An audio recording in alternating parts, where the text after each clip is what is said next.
வாடு, நீ அவ்வளோ வட முடியுமா வாடு, நான் ஒன்று விட மாட்டேன்டி.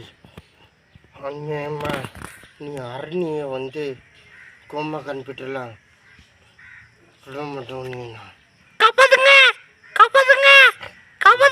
நீ என்னதான் ஓடி ஓடி கத்துனான் ஒன்று விட மாட்டேன். உன் சாவு ஏன் கருல உன் சாவு ஏன் கருது தாண்டி. அந்நியமா என் அரணியை கோமா கண்பிட்டேன். ஒன்று என்ன விட மாட்டேன்.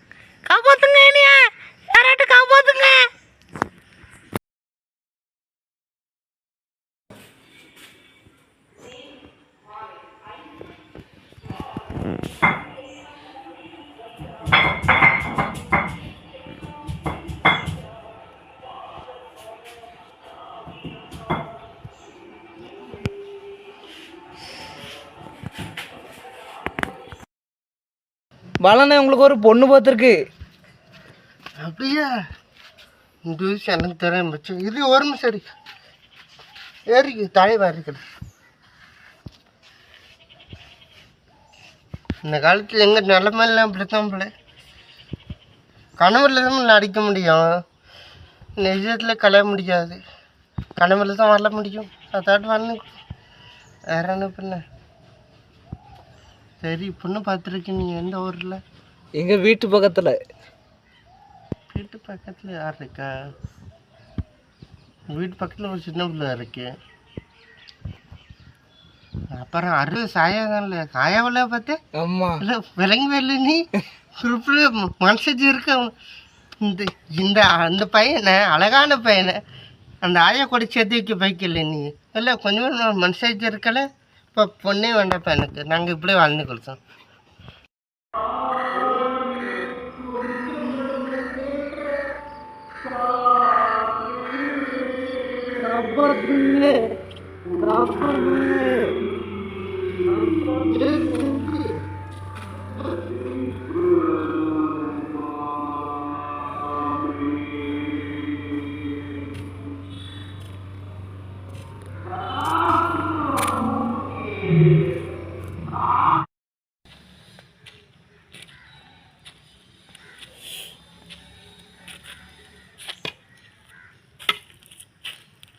வாடு வாடு, நீ அவ்வளோ வட முடியுமா வாடு, நான் ஒன்று விட மாட்டேன்டி.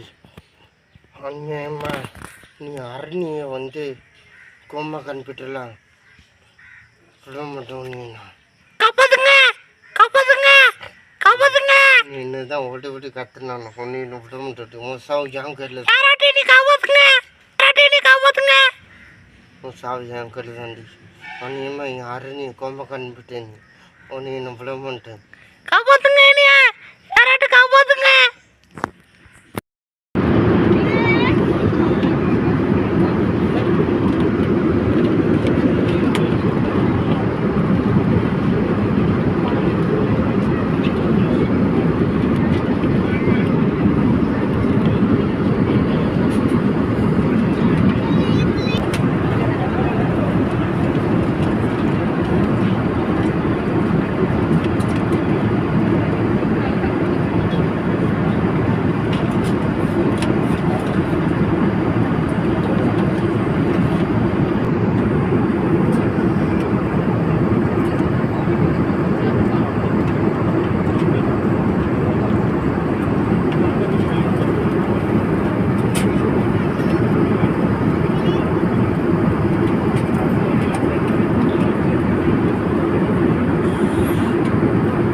ஹலோ,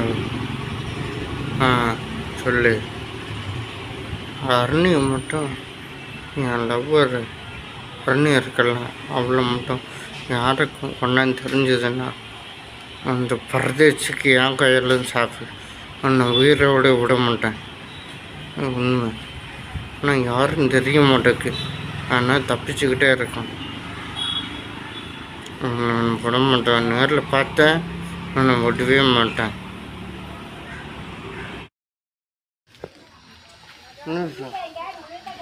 சொல்லு.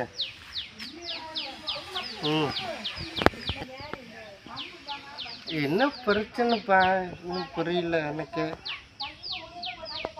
பாரு, நான் ஒன்று சொல்லுதேன். நான் ஒரு 10 வருஷம் முன்னுக்குட்டி நான் அரணின்னு சொல்லி ஒரு பொண்ணை லவ் பண்ண பார்த்துக்கோ. ஆமாம், அந்த பொண்ணை இப்போ வந்து கோமாவில் படுக்க அவன் கோமாவில் வச்சுட்டான். ஆனால் எதுக்கு எப்படின்னு தெரில. ஆக்சிடென்ட் மூலமாவா இன்னும் டார்ச்சர் பண்ணி கடத்தி வச்சுருந்தான்னா ஒன்றும் புரியல எனக்கு. அவனை எப்படி பார்க்கணும் அதுக்கும் நான் துடிக்கும். உன்னை பார்த்தோன்னா வந்து பிறகு விஷயம் என் கையில் தான் சாப்பிடு. உன்னை சாப்பிடு என் கையில் உனக்கு. ஆமாம், நான் விட மாட்டேன்ல. அவனா நானும் பத்துக்கிட்டுதான் விட மாட்டேன்னா பத்துக்கிட்டு. அவனா நான் உண்மை சொல்கிறேன். மாப்பிள்ள, பாலனுக்கு ஒரு பொண்ணு பார்த்து வச்சுருக்கேன் பார்த்துக்க. அவர் நான் பார்த்த பொண்ணை அவர் கல்யாணம் பண்ணல. அவரை கொஞ்சம் கொஞ்சமாக சித்திரவதை பண்ணி கொன்று அவர் உடம்பு தூத்துக்குடியும் தலை வந்து பாம்பேலையும் அங்கே இங்கேயுமா கிடக்கிற மாதிரி நான் செய்ய போகிறேன். ஆமாம், நீங்களாம் என் கூட நிற்கணும். நம்ம ஆட்கள்லாம் கூப்பிட்டு வச்சுக்க. ஒரு 1300 பேர், அவங்க சைடில் ஒரு 2500 பேர் இருக்காங்களாம். நம்ம எப்படியாட்டும் ஒரு 1000 ரூபா வேறாட்டு இருக்கணும். ஆ ஆ ஆ ஆமாம், உடம்பு ஃபுல்லாத்தையும் துண்டு துண்டாக வெட்டணும். ஒரு தலை அது மெட்ராஸில் போய் விழணும். நம்ம ஆட்கள்லாம் ரெடி பண்ணி வச்சுக்க. கத்தி கித்தியெல்லாம் தீட்டி வச்சுக்கிற சொல்லு. நான் ரெண்டு பண்ண கொமாக்கு அனுப்புனேன். ஒன்று விட மாட்டேன். சாகு செத்து தொலை சாப்பிடி. நீ உயிரோடு எனக்கு தான் டேஞ்சர். நீ அரையும் வேறு நீ என்ன கொமாக்கு அனுப்புனேன். இதோட செத்து போயிருக்கு. நீ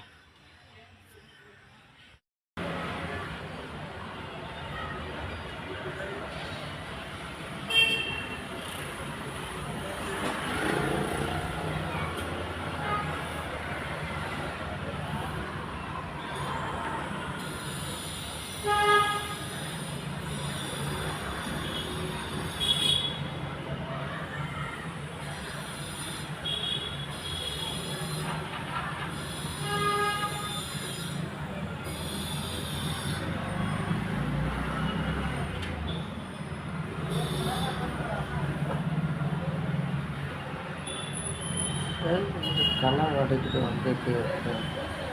என்ன பண்ண புரியல.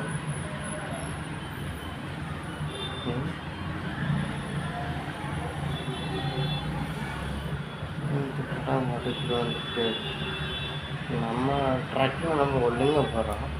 நீ ஊடையில் வந்து டிஸ்டர்ப் பண்ணுறப்ப அடிக்கடி கணம் வந்துட்டுருக்கேன். இதுக்கு என்னன்னு புரியலையா? சரி, என்னன்னா பார்ப்போம். என்னன்னு வச்சுக்கலாம். அதில் தப்பே இல்லை. முயற்சி பண்ணுறது தப்பே இல்லை. தோல்வியாக வெற்றிக்கும் போது படின்னு பெரியவங்களே சொல்லியிருக்காங்க. நம்மளும் எதுவும் பார்த்துருவோம்.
ஏன் லிக்விட் வைங்க பாருங்கண்ணே. இது ஷுவர்ட்டு கழட்டி போட்டு கொடுக்க நம்ம. புரியலையே. சரி நம்ம பிறகு வீடு வாங்க போகிறாங்க சேர்ந்துட்டு கொடுப்போம்.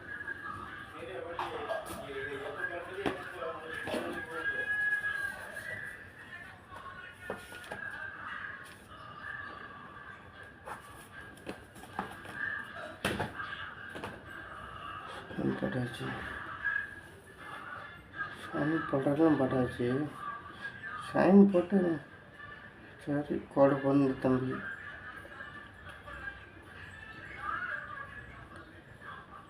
கொடுப்புற தம்பிக்கு நம்ம ஷைன் போட்டு கொடுத்துருக்கோம். பார்ப்போம் வீடு வாங்குறான்னு என்ன பண்ணுறான்னு. எல்லாம் முத்தரமாக தான் அடித்தோம்.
நான் தெரிஞ்சுக்கிட்டேன் இந்த உலகம் சூழ்நிலை பெற்ற உலகம்.